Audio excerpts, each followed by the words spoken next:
वर्षाची ट्विंकल आणि तर वर्ष देवरकर काका, इतका मोठा गॅप, 2 जनरेशन, कौतुकाची गोष्ट नाही वाटत? मग टाळ्या. सुरेख चित्र होतं आणि 16व्या शतकात वायोलिन हे इटलीमध्ये सगळ्यात पहिल्यांदा त्याचा म्हणजे निघालेलं होतं म्हणता येईल आपल्याला. आज 21व्या शतकातली एवढीशी 14 वर्षाची पोर वाजवत आहे. मला फार सुरेख चित्र वाटतं.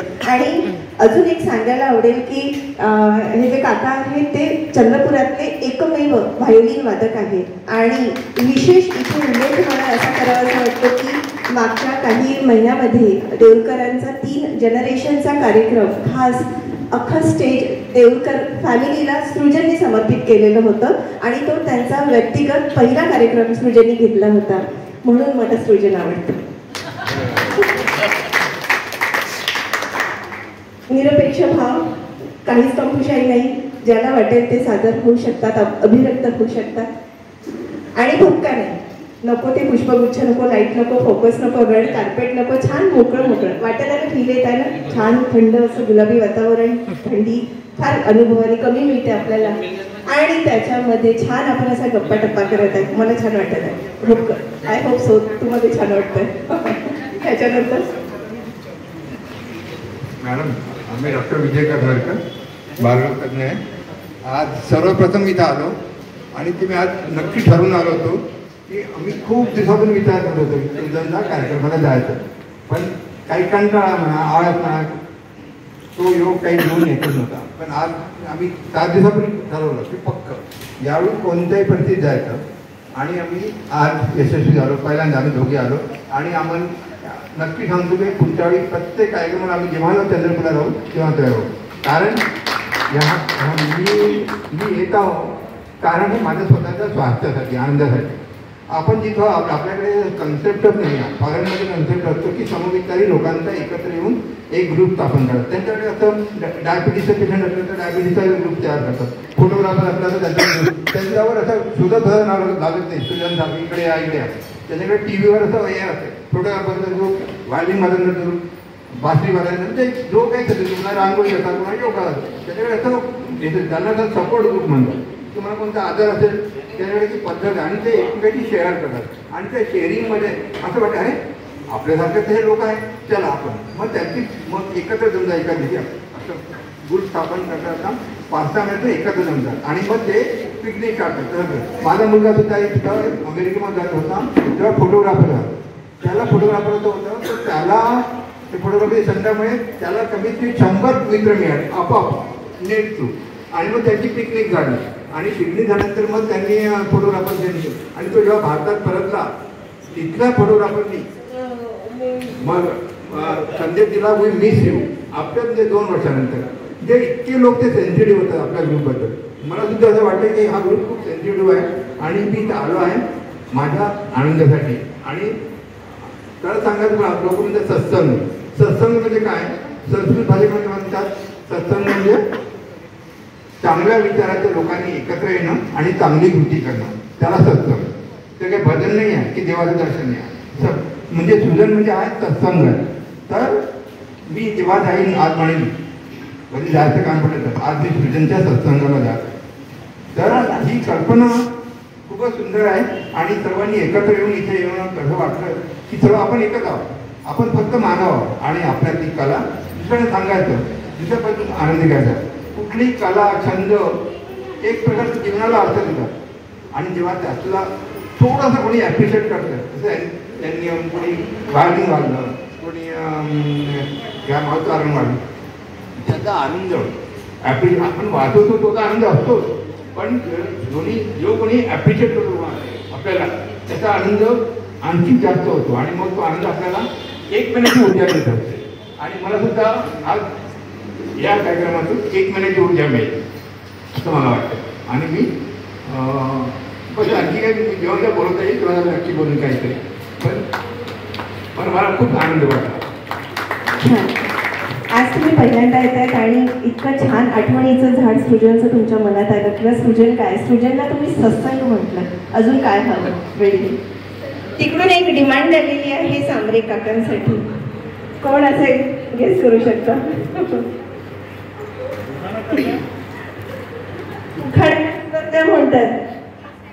गाड्यात द्या नाही तर उखाण्यात द्या. उखाणा घेतला आहे बसलेली की जवळ तुझं वेगळं सांगतो. एक तर 2 कलाकाराच्या मध्ये मी बसलो आहोत. एक तर हे व्हायलिन वादक, दुसरे चित्रकार आणि गायक. त्यामुळे मला थोडंसं अवघडल्यासारखं होत आहे. पहिले एक जोक सांगतो, मी परिचय करून देतो.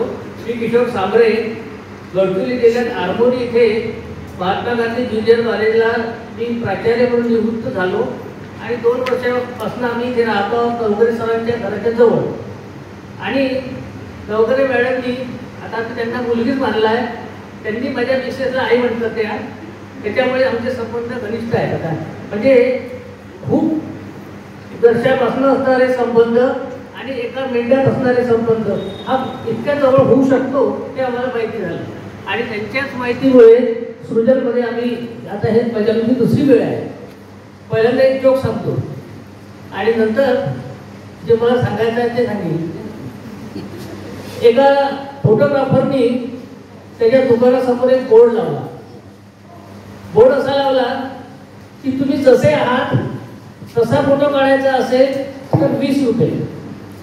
तुम्ही जसे विचार करता तसा फोटो काढायचा असेल तर 30 रुपये. आणि तुम्हाला जसा फोटो दुसऱ्यांना दाखवायचा आहे तसे फोटो काढला तर 50 रुपये.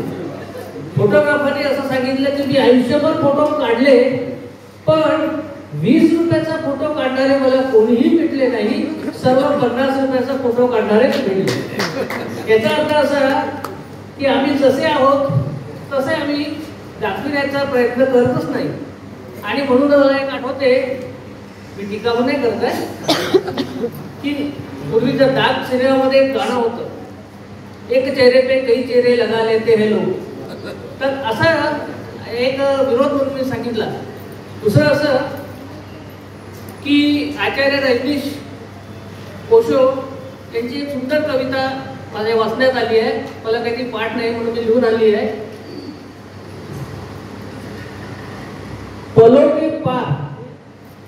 के पार इससे स्पष्ट और क्या हो सकता है. छोटी छोटी खुशियों में बसी जिंदगी, पंखों पर लहराती तितली, थिरकती बारिश की बूंदे, मुस्कुराते फूल. जिंदगी जिंदगी जैसे सपनों के एक रंग समाये, आसमां पर बिखरा इंद्रधनुष्य, हर पल हर दिन. जिंदगी का एक छोटा सा टुकड़ा, लेकिन बस यही सारा सरकाया सर्वशक्तिमान. ले होने का एहसास दिलाती जिंदगी, भरपूर उत्साह है जिंदगी. देश की प्रगति पर, उपलब्धियों पर गौरवान्वित होने का नाम है जिंदगी. हंसने के लिए, बचलने के लिए, खिलखिलाने के लिए, दर्द बांटने और दुख से खुशी तलाशने के लिए है जिंदगी. जिंदगी कुछ प्यार, कुछ ख्याल, कुछ एहसास, पलों की सहज कहानी, बस यही है जिंदगानी. धन्यवाद.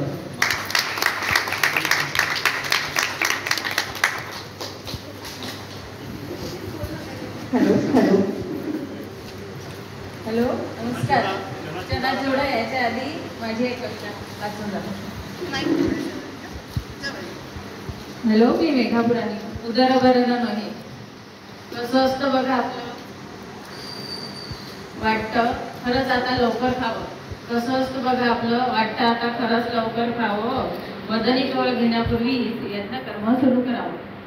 जेवताना ताटावर चटण्या, कोशिंबीर, भरगच्च भाज्यांची विविधता, चमचमीतपणा वाटतो मस्त. ऋतुमानानुसार पदार्थ अशी आपली परंपरा, संस्कृती. हिवाळ्यात गरम, उन्हाळ्यात थंड, पावसाळ्यात खमंग भजी. पदार्थ योग्य होण्याआधी साठी गृहिणी सतत झटत असते. म्हणून तर अंगणाला रुचकर अशी अमुकास चव असते. हल्ली बैठक पंक्तीचा आस्वाद घेणं प्रत्येकाला जमत नाही. डायनिंग टेबलचा बफेशिवाय जेवण काही जात नाही. सण असो वा मोठा, जेवण्यासाठी वाट बघत असतो. एकदा पोट भरलं की तृप्त तिथे ढेकर देत असतो. काहींना तिखट चटण्या खाणं आताशी जरी जमत नाही तरी दृष्टी आठवून कधीतरी असं खाणं सोडत नाही. बीपी आणि शुगरमुळे आजकाल मस्त जेवण घ्यावं लागतं. उठा आता म्हणण्याआधी पानावरून उठावं लागतं. पोटाची कळगी भरायला दिवसभर कष्ट करावे लागतात. कसून भूक लागली की 2 घास अमृतासारखे वाटतात. असं वाढलेलं ताक सर्वांनाच मिळो असं मला वाटत होतं. कुणी उपाशी झोपू नये यासाठी देवाला सगळं धन्यवाद. छान छान जेवणाची कविता आणि एवढा विदर्भाचा स्पेशल त्यांना रस्ता वाढता. यानंतर आपल्या समोर आपण परिचय द्यावा आपला.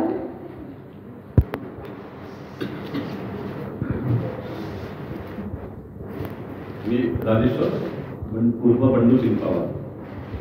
मी सुजम रामाप्रसाद मुखर्जीच्या हॉलमध्ये ज्यावेळेला तिथं नेहमी कार्यक्रम असायचे तिथले बरेचसे कार्यक्रम अटेंड केले आणि इथे पण मी नेहमी येत असतो. मात्र अजून येत असतो. मला काही नाही, मला एक सांगायचं होतं की म्हणजे आता मला ज्या दोन गोष्टी घडल्या आणि त्या तुमच्यापर्यंत पोचावं असं मला वाटलं. एक गोष्ट अशी आहे, गोष्ट नाही यांनी थोडंसं आहे की चांगली वाटली म्हणून सांगतो आहे. कुठल्या देशामध्ये जसं तिथे भिकारी नसतात, मग तिथे काय केलं, तिथं पद्धत अशी आहे की ज्याच्याकडे जे सोय आहे, तुमच्याकडे 20 रुपये असेल किंवा एखाद्याला 50 रुपये खर्च करायचे असेल, कोणाला द्यायचे असेल तर त्या हॉटेलमध्ये किंवा दुकानामध्ये स्टिकर घ्यायचं आणि एक बाहेर बोर्ड लावलेला असतो, त्या ठिकाणी स्टिकर लावायचं आणि ज्याला जो गरजू असतो तो जातो तिथं आणि तो स्टिकर काढतो आणि तेवढ्या कशाचं सामान घेतो किंवा हॉटेलमध्ये जाऊन खाऊन घेतो. ही एक पद्धत तुम्हाला माहीत असा करू शकतो. दुसरं एक असंच आहे, एका देशात पत्र वाचलं होतं, त्या देशामध्ये जसं वृद्धाश्रम जसे आहे तसे वृद्धाश्रम नाही, परंतु म्हातारे लोक खूप आहेत. मग त्या देशात त्यांनी एक काय केलं, असं ॲप तयार केलं आणि त्या ॲपमध्ये IT लोकांनी ॲप तयार केलं आणि ज्याला असं वाटते की या व्यक्तीला मला सेवा द्यायची आहे त्याने तिथं जाऊन सेवा द्यायची. त्याने तिथं सेवा दिल्यानंतर त्यांचं तिथे काउंटिंग होतं आणि त्याचं एक अकाउंट तयार होतं.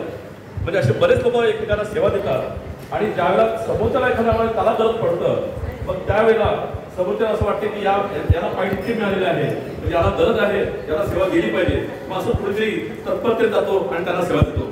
हे दोन मला चांगल्या गोष्टी वाटल्या म्हणून मला सांगितलं. दुसरं एक सकारात्मकचं एक उदाहरण मला आता जस्ट वाचण्यात आलं.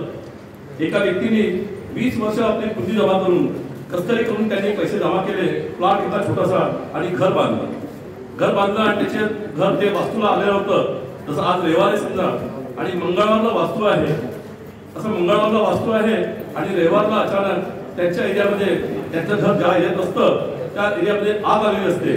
आग लागली आणि त्यांचं नुकसान होतं. त्याला माहित होतं, त्याला तो जातो तिथे. इतरांना असं वाटतं की त्यांना का विचारा असं वाटतं, पण हा ज्यावेळेस जातो आणि तो म्हणतो आणि त्याला आनंद म्हणजे हे होतं की म्हणजे आणि त्याला सहज आनंद होतो. इतर लोक विचारतात त्याला आनंद काय झाला, तो म्हणजे बरं झालं म्हणजे आज घर जळलं, म्हणजे जर मी वास्तू झाल्यानंतर जर घर जळलं असतं माझं कुटुंब गेलं असतं. म्हणजे सांगायचा सकारात्मकपणा किती असतो हा इतका असतो आहे.